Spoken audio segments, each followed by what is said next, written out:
sobre a radiologia nos traumatismos maxilofaciais. Existem muitas causas que podem produzir os traumas no nosso dia a dia. Acidentes automobilísticos, a violência, principalmente no que diz respeito a agressões, assaltos, em acidentes de trabalho, em esportes, principalmente esportes radicais, e em quedas dentro de casa ou em qualquer local. Por incrível que pareça, uma das maiores causas de trauma hoje em dia são, principalmente nas pessoas mais velhas, são acidentes em casa, em quedas, em banheiro, na cozinha, por causa de tapetes ou alguma coisa que a pessoa, por algum motivo, sofra uma queda. Essa é uma das principais causas hoje em dia, né, de acidentes. Existem muitos sinais clínicos que nos ajudam a identificar que o paciente sofreu trauma. O edema é um dos mais frequentes. A gente observa que o paciente já chega, tu já percebe que ele tem uma área edemaciada. A mudança no contorno anatômico das estruturas, né? Equimoses e hematomas, lacerações que costumam acompanhar o trauma, desnível oclusal, principalmente quando ocorrem fraturas com deslocamento dos fragmentos, e limitação de abertura, sendo que esse geralmente está relacionado a fraturas de mandíbula ou ainda a fraturas de articulação temporomandibular. Aqui nós vemos 4 exemplos de sinais clínicos que podem acompanhar o trauma. No primeiro deles, à esquerda, a gente percebe um paciente que tem uma modificação na posição da pálpebra inferior, tem edema daquele lado e tem hematoma na região da conjuntiva, da parte branca do globo ocular. Este tipo de imagem costuma identificar alterações de assoalho de órbita, fratura de osso zigomático. O segundo caso, a foto do meio, um paciente que teve um acidente automobilístico onde ele bateu com o rosto no painel do carro. Observem a largura do nariz, indicando que possivelmente ele tem fratura de ossos próprios do nariz, pode ter dissepto nasal. Ele tem também hematomas nos 2 olhos, o que pode indicar fratura de ossos zigomáticos, e também um corte com sutura já na região frontal. Então, são sinais clínicos que nos levam a investigar problemas ocorridos nestes ossos envolvidos. Já na foto superior esquerda, nós temos a presença de um paciente que levou uma facada no rosto. Aquilo que vocês estão vendo ali em forma fininha é a lâmina da faca que foi recortada para que esse paciente pudesse ser submetido ao procedimento cirúrgico de retirada desse objeto. Nesses casos, quando existem objetos fincados, cravados, né, na face, recomenda-se que não se tente remover. Isso deve ser feito de preferência em sala cirúrgica com todo o suporte, porque a remoção pode levar a hemorragias muito severas. Então, o paciente ele tem que estar em condições de sofrer uma intervenção imediata para evitar a hemorragia. E por último, a gente tem também um caso de um menino que teve uma fratura de mandíbula por causa de uma queda. Reparem que ele tem uma laceração no mento, ele não consegue fechar a boca, ele tem edema desse lado, o que indica que existe possivelmente uma fratura parasinfisária ou sinfisária. Como sinais clínicos intrabucais, em geral, a gente observa desvios e modificações do plano oclusal, como esse caso da foto à esquerda, onde a gente vê um diastema entre os incisivos e uma mudança na altura do plano oclusal, o que indica que realmente houve uma fratura naquela região. Na segunda foto superior se observa também um desnível do plano oclusal. Observem que o paciente tem a ausência do canino, que provavelmente ele perdeu durante o trauma, E na foto inferior, uma criança que caiu um tombo de bicicleta e teve o lábio lacerado, ele tem um edema bastante acentuado no lábio superior e ele teve a extrusão e a colocação para palatino, né, ou seja, o deslocamento vestíbulo palatino das coroas desses dois dentes, o que indica a possível fratura dentária e ou alveolar. Naqueles casos em que o trauma pelo qual o paciente passou foi muito grave e o paciente chega em condições realmente muito graves, nós temos que avaliar se ele está consciente, se ele não está, se ele tem orientação ou não, se ele tem risco de morte, se ele tem algum comprometimento neurológico. Em geral, quem avalia isso é o neurologista. E o neurologista é que vai dizer se o bucofacial terá ou não condições de intervir. Muitas vezes, antes de que se possa fazer qualquer redução de fratura, é necessário a estabilização desse paciente, a sua melhora para que ele não corra risco de morte. E nesses casos, em geral, o exame escolhido é a tomografia computadorizada, porque ela pode ser realizada com o paciente ainda inconsciente. Sempre que houver trauma, é necessário fazer exames radiográficos. E para a sua interpretação, a gente precisa conhecer quais são os sinais radiográficos que indicam, né, o trauma, a fratura. E para que eu possa fazer essa interpretação, eu tenho alguns pré-requisitos, alguns conhecimentos ao qual o profissional tem necessidade de ter para poder fazer essa interpretação. O primeiro deles é o conhecimento do aspecto anatômico normal. Eu preciso conhecer a anatomia normal para depois poder avaliar e observar aqueles casos em que ela está alterada, né? Então, primeira coisa sempre será o conhecimento do aspecto anatômico normal. Como um exemplo, nós temos aqui esse perfil nasal, aonde nós observamos uma linha vertical radiolúcida bem grande, aonde nós temos aquelas duas setas apontando, né? Só que aquilo ali não é uma fratura, aquilo ali é a sutura dos ossos próprios do nariz com a maxila, né? E já na parte superior, onde eu tenho a seta, na parte do corpo dos ossos próprios do nariz, ali sim eu encontro um traço de fratura. Com certeza, neste ponto eu tenho fratura dos ossos próprios do nariz. Já no close da panorâmica, as setas apontam uma linha que vem desde a base da mandíbula até a altura dos alvéolos do incisivo lateral e canino deste lado. Esse tipo de imagem não é frequente, a gente não encontra na anatomia normal. Então, eu posso sugerir que nesse local existe uma fratura de mandíbula, né? Outro requisito importante é o conhecimento das principais técnicas radiográficas e exames por imagem.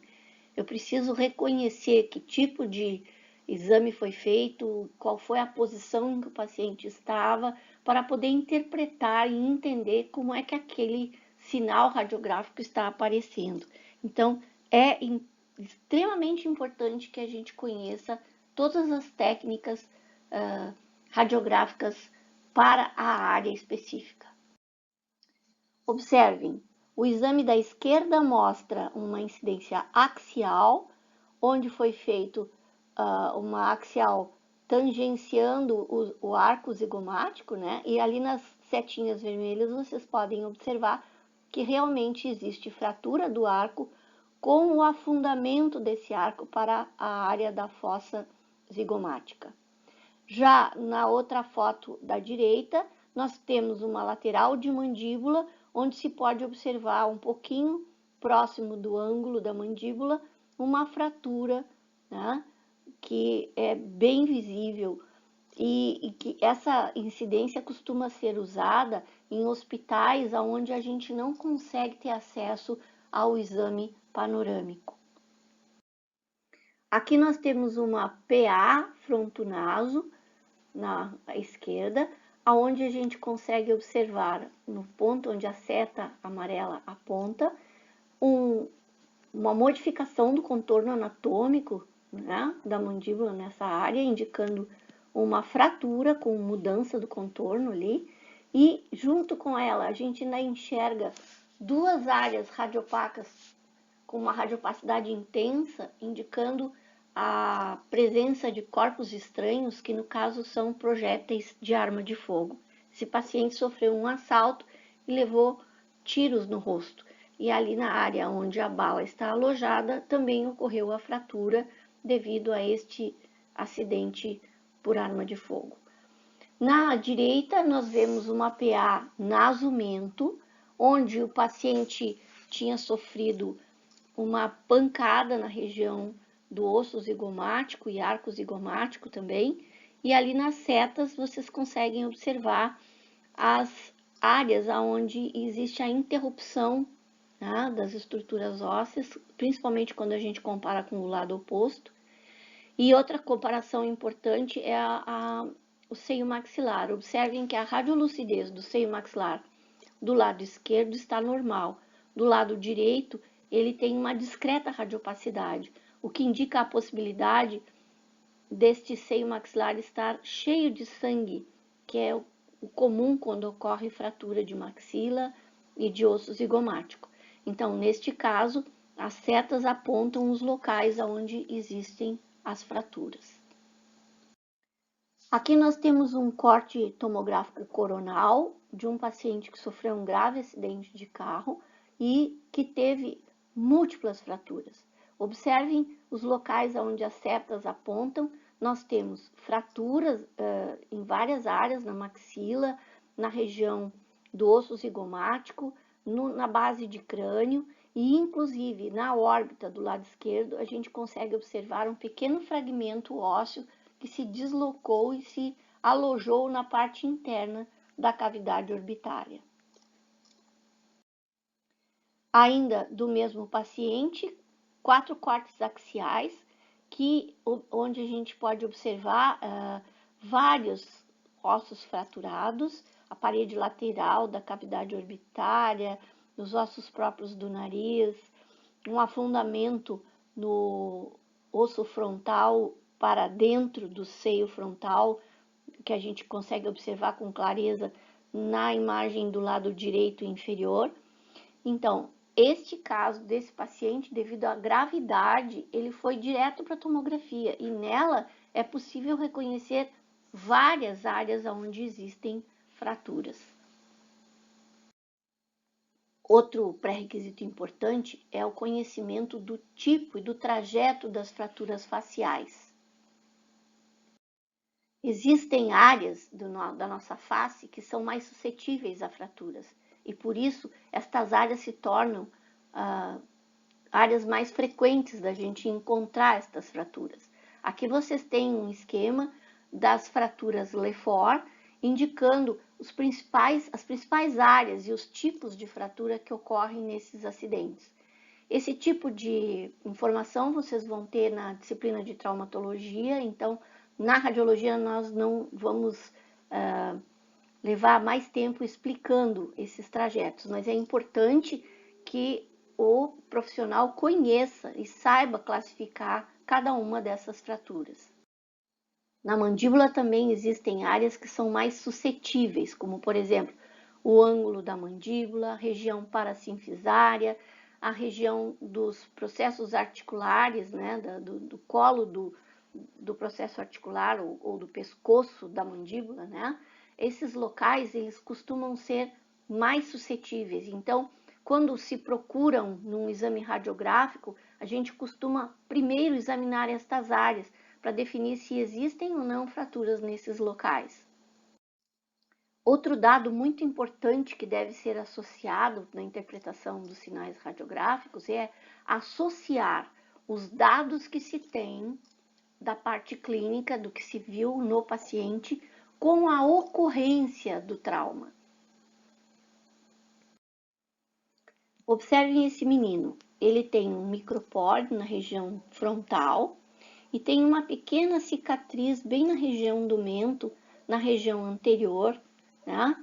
E quando esse menino veio para fazer o exame radiográfico, ninguém deu muita bola para isso, mas no momento em que o exame radiográfico foi feito, nós observamos que haviam duas alterações importantes. Observem na panorâmica, existe um ponto de radiopacidade metálica bem no mento, que é confirmado no perfil na região dos tecidos moles. Ao mesmo tempo, na região frontal, se observa também outro pequeno fragmento metálico alojado nos tecidos moles.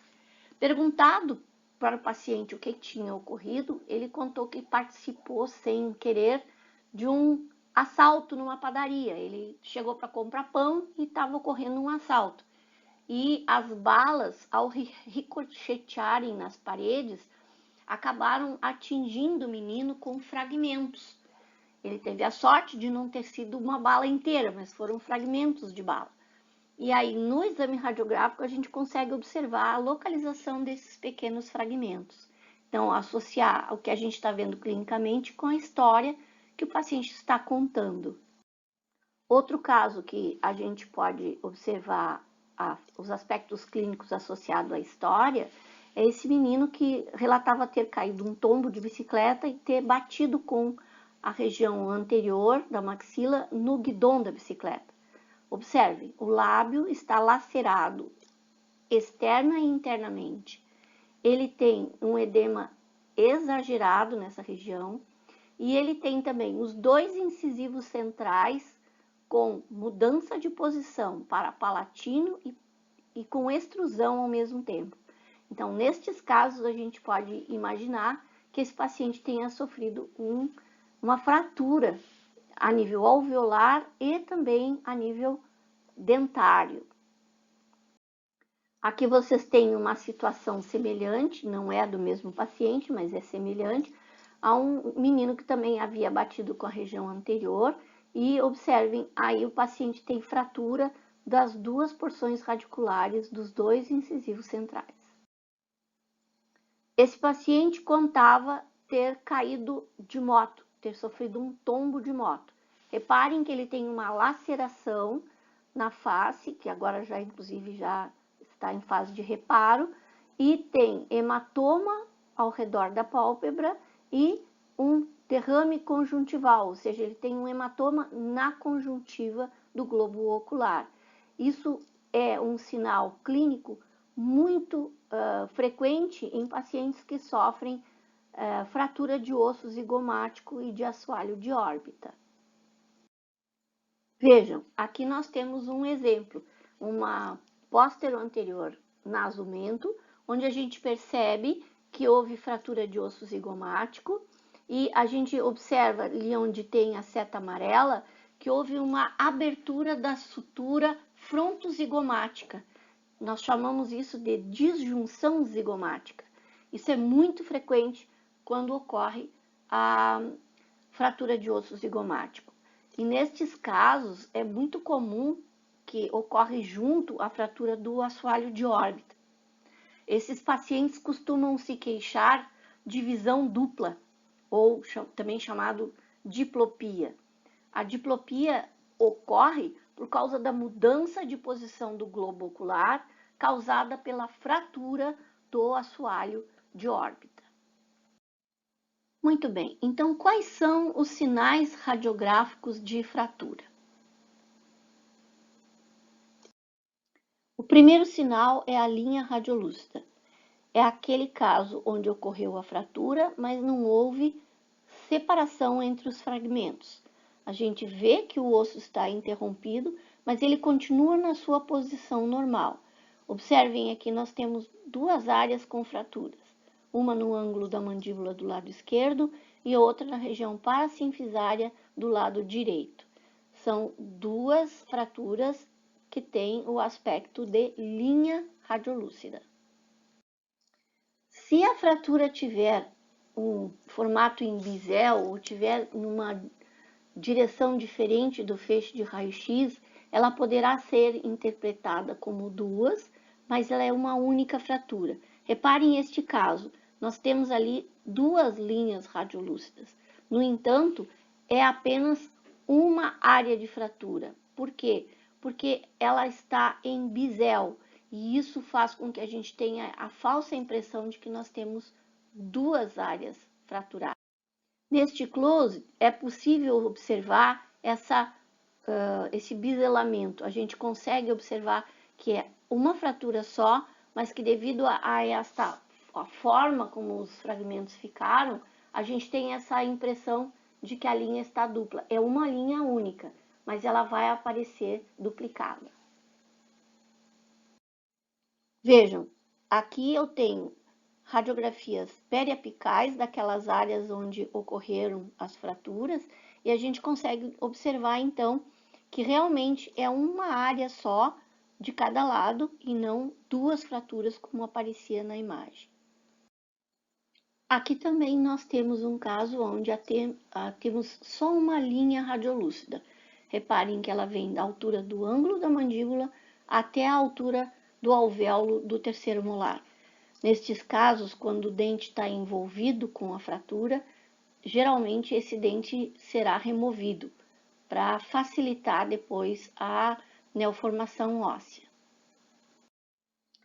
Aqui nós temos fraturas bilaterais.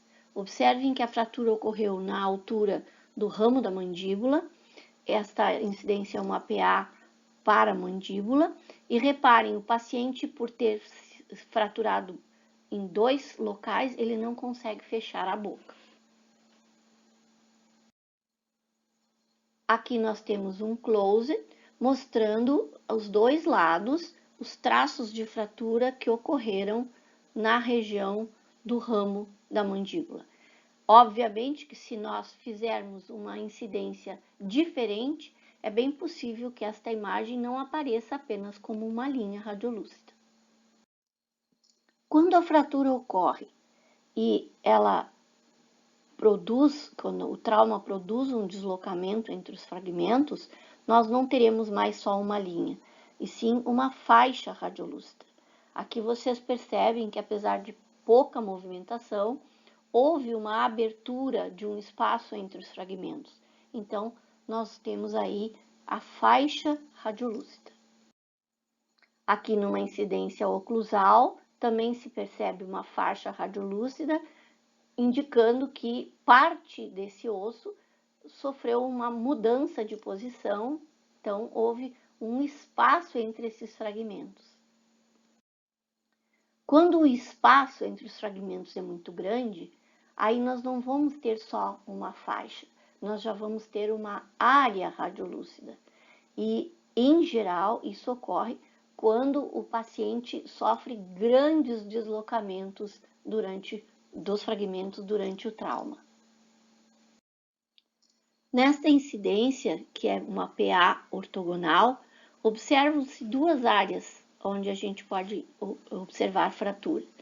No ângulo da mandíbula do lado esquerdo, onde inclusive a gente observa um dente envolvido, o deslocamento é bastante grande, e aí nós vamos dizer que ele tem uma área radiolúcida que indica a fratura, e do outro lado, na região parasinfisária, uma faixa radiolúcida, indicando que essa mandíbula se fraturou no mínimo em dois pedaços, né? Quando a área é muito grande, geralmente nós dizemos que houve perda de substância. Por que que isto ocorre? Em geral, isto ocorre nos acidentes por arma de fogo, onde a bala ela fragmenta tanto o tecido ósseo, ele fica tão fragmentado que partes do osso não tem como receber nutrição sanguínea. Então, nesses casos, é necessário remover aquele osso fragmentado. E por isso, o resultado é uma grande área de fratura com deslocamento, né, e com perda de fragmentos. Por isso, a gente chama de fratura com perda de substância. Se vocês observarem aqui, nesse caso, a gente consegue ainda ver os fragmentos da bala presentes no local e os fios de aço que foram utilizados para unir pequenos fragmentos que ainda está sendo feita uma tentativa de que aqueles fragmentos formem um calo ósseo. Então, nós vemos ali os fios de aço que foram usados para fazer a fixação dos fragmentos. Outro sinal de fratura é a faixa ou área radiopaca. Quando que isso ocorre? Quando os fragmentos, em vez de se afastarem, sofrerem superposição, que é o que vocês estão vendo nessa radiografia panorâmica. Na região do segundo molar, nós temos um aumento da radiopacidade toda a volta do tecido ósseo naquela região. Isso indica que os fragmentos, em vez de sofrerem afastamento, se superpuseram e por isso aumentou a radiopacidade da área. Aqui nós temos um exemplo, né, de um close nessa região, onde a gente pode ver perfeitamente a área de aumento de radiopacidade devido à superposição dos fragmentos. Outra alteração que pode nos ajudar a encontrar fraturas é a perda do contorno anatômico. Observem na foto da esquerda a diferença de tamanho e forma de uma órbita para outra. Obviamente, a que está maior está alterada. O que ocorreu? Uma fratura de osso zigomático e possivelmente de assoalho de órbita. Reparem que na região da sutura frontozigomática existe um aumento também desta sutura, como eu já disse anteriormente, uma disjunção zigomática. Esse tipo de alteração geralmente ocorre nas fraturas, no trauma do osso zigomático e da maxila.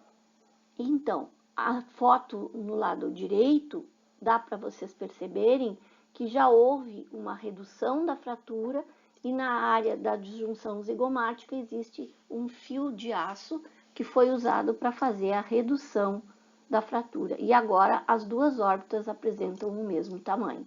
Então, voltou ao seu contorno normal.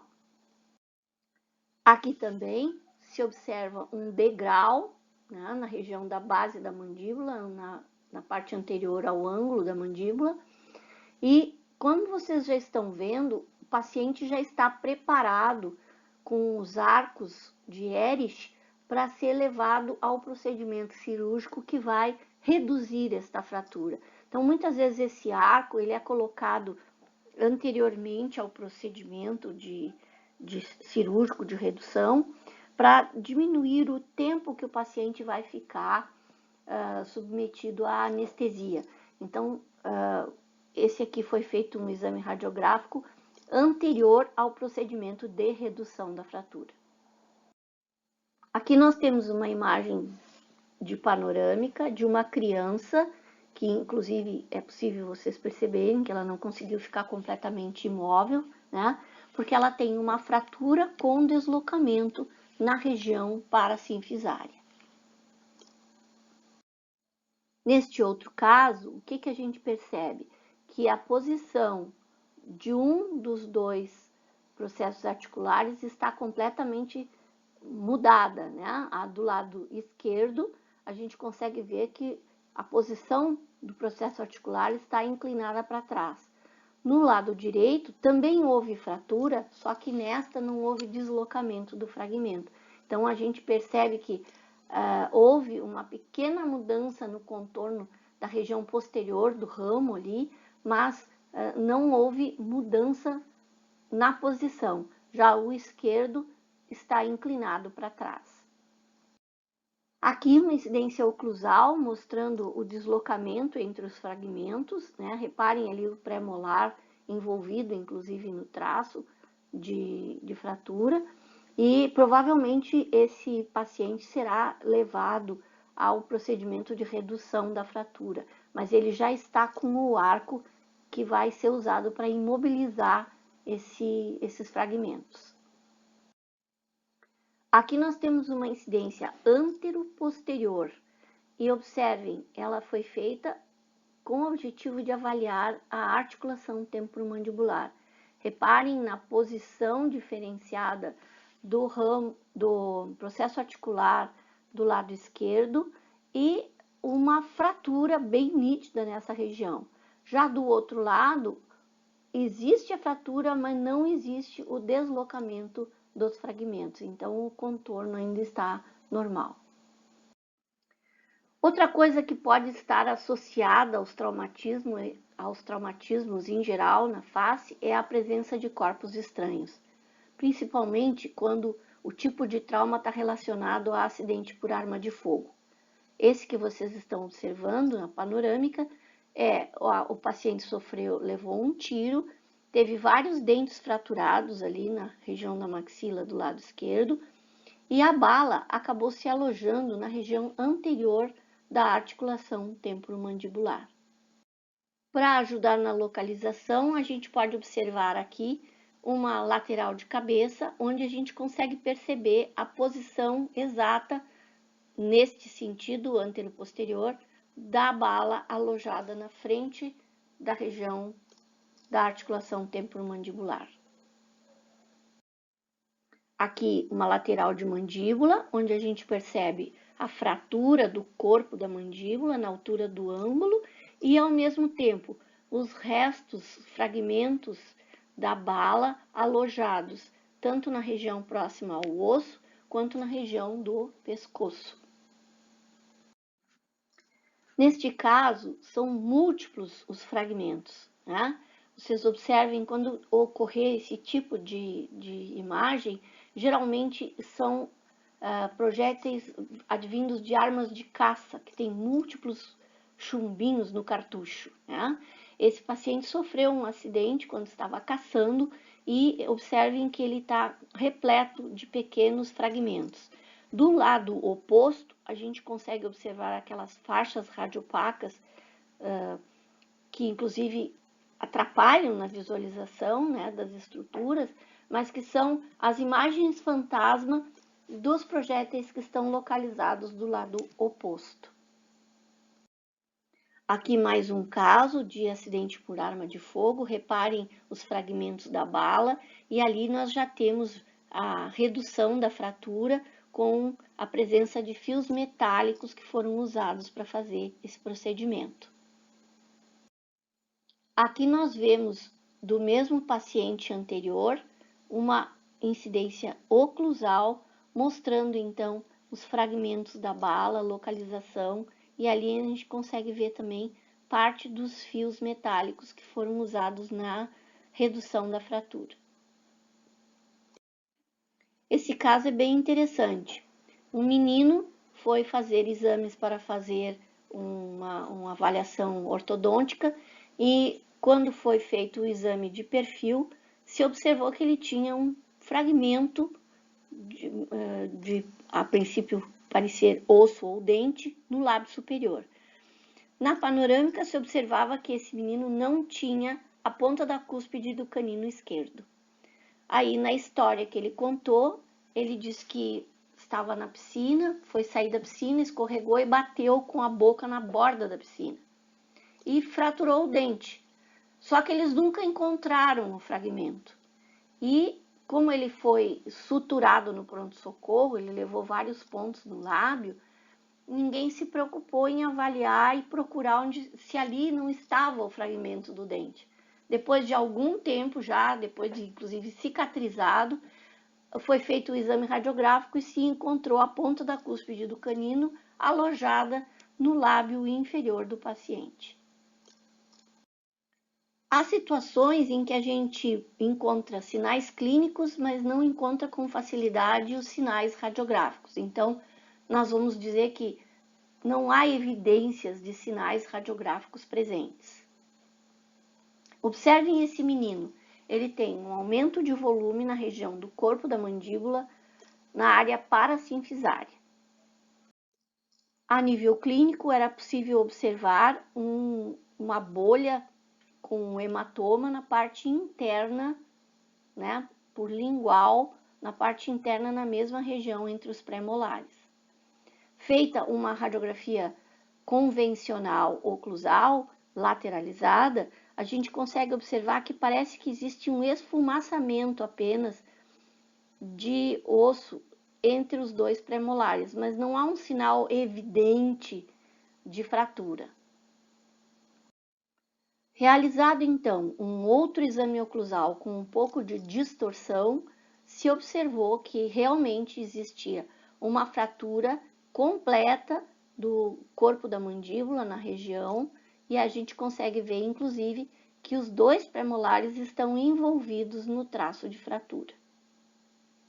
Então, o fato de não encontrarmos em um exame a presença do sinal evidente não significa que nós não possamos fazer outra incidência, numa outra angulagem, que possa, então, de repente, evidenciar o sinal da fratura.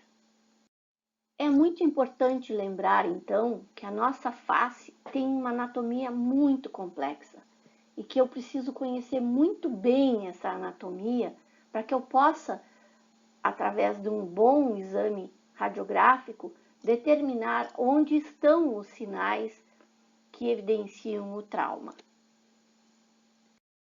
É bom também lembrar que a nossa face apresenta várias áreas onde existem suturas, que são radiolúcidas e às vezes podem simular fraturas. Que o espaço aéreo é uma estrutura que pode produzir falsos sinais de fratura. A gente sempre tem que lembrar que isso é uma estrutura que está presente nas panorâmicas e, se não for avaliado de forma correta, pode ser confundido com fratura. Nós ainda temos as imagens fantasma, que são imagens que se reproduzem de um lado para o outro e que podem interferir na visualização desses sinais radiográficos. E ainda, que sempre que nós tivermos trauma na face, que envolva maxila ou mandíbula, eu também vou poder sofrer e apresentar comprometimentos a nível dentário e de rebordo alveolar, ou seja, das cristas alveolares adjacentes. Então, a gente não pode simplesmente só examinar os ossos da face. Em muitos casos é necessário realizar exames intrabucais para que a gente possa ver com mais clareza os dentes e as áreas de rebordo alveolar envolvidos com o trauma.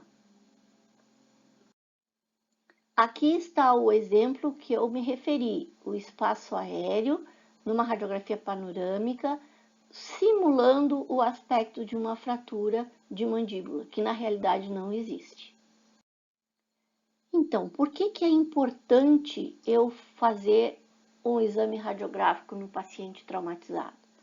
Primeiro, no pronto atendimento, vai me ajudar a encontrar os possíveis locais onde haja fratura ou comprometimentos alveolo-dentários.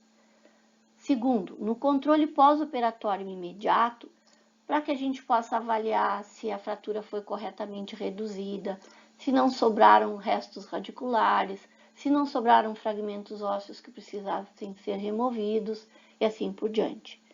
No controle pós-operatório tardio, ele é importante porque ele vai me ajudar a avaliar o reparo ósseo, né? Se formou calo ósseo, se não formou, se o paciente já pode ser submetido a um desbloqueio maxilomandibular e assim por diante.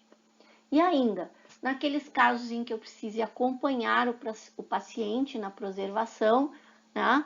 Durante todas as várias vezes em que ele vai ter que ser reavaliado no pós-operatório. Este é um exemplo que no pós-operatório tardio, o paciente, depois de ter sido submetido a uma cirurgia de redução de fratura, tinha um desconforto na bochecha. Feita a panorâmica, foi possível avaliar que havia alguma coisa metálica ali entre os dois dentes, entre os dois molares, né? No entanto, a imagem estava muito indefinida, com pouca nitidez. Isso indica que não está na faixa de foco. Foi feita, então, uma periapical da bochecha do paciente na área que ele se queixava de desconforto. E olhem o que foi encontrado. O metal que foi usado para a redução da fratura tinha saído do tecido ósseo e estava apenas nos tecidos moles. Por isso também o pós-operatório tardio muitas vezes pode ajudar bastante a gente realizar um exame radiográfico. Muito bem, meus alunos, o que a gente tinha para comentar com vocês sobre os exames nos traumatismos, os exames radiográficos nos traumatismos de face, era isso. Então, espero que vocês estejam todos muito bem e, por favor, cuidem-se. Um abraço para todos.